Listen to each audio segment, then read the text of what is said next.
my God, why have you forsaken me? They are not easy words to read, are they? And it doesn't seem like things have just grown stale and all of a sudden a relationship has gone cold. Here in this psalm, it seems like the idea is that I feel abandoned and forgotten by God. Something that we all may at times feel because of our circumstances or whatever we're fighting against in that moment. It could leave us feeling forgotten, abandoned, forsaken by God. So in times like these, what can we do? Well, in Psalm 22, I notice a few things that could help us in these moments, and that's the past, the present, and the future. Firstly, we remember the past. Within the psalm, David seems to look to times when God has felt close. He points to ancestors and times of rescue. He thinks about his own life since birth and God's involvement in that. There's a recognition of stories and times and experiences where God has been close and where God has impacted his life. And it doesn't come across as just a distant memory or a time where he fooled himself.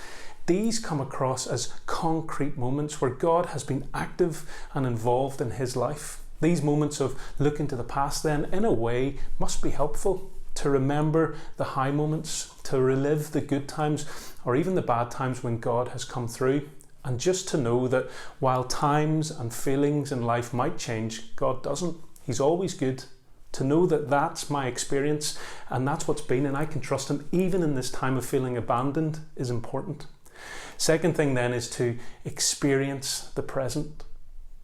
David's present situation in this psalm then we can see is deeply felt. It's not out of sight, out of mind.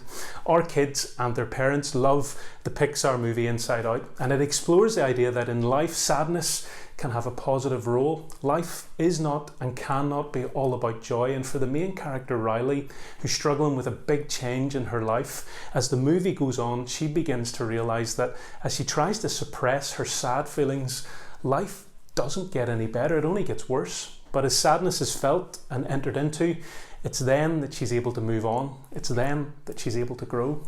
You know, David really seems to experience this present situation. The words and pictures he uses to describe his relationship with God and what looks like to be his attackers, it's properly entered into. It's properly thought about. It's properly felt. This for David is a bad moment, but he seems to face it. But is it all just bad? Well, in the midst of this, there's hope. And that's when we look at our third thing. That's to look to the future. Right throughout this, as brutal and as down and out as it looks, there seems to be a desire to trust. As David looks to the past and he remembers, and as he truly feels this present moment, there's a sense within the psalm that God will come to his rescue and that he will have a story to tell, something that he'll be able to share to his brothers and sisters. And in spite of all that's going on, he'll be able to praise God.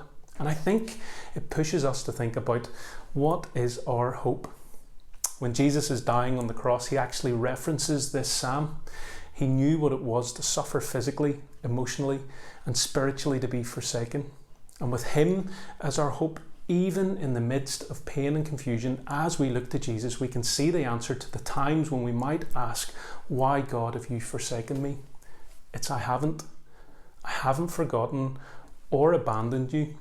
With Jesus as our hope, and as we look to him, we see a God who knows our pain, who sees our situation, who knows that we can't do anything about that, but is willing to experience true forsakenness so we don't have to, but rather in him we can experience forgiveness and we can have life with God. Why have you forsaken me? In Psalm 22 we see that we can begin to deal with these moments and that question when we remember the past, when we experience the present, and when we look to the future, to our hope, to Jesus.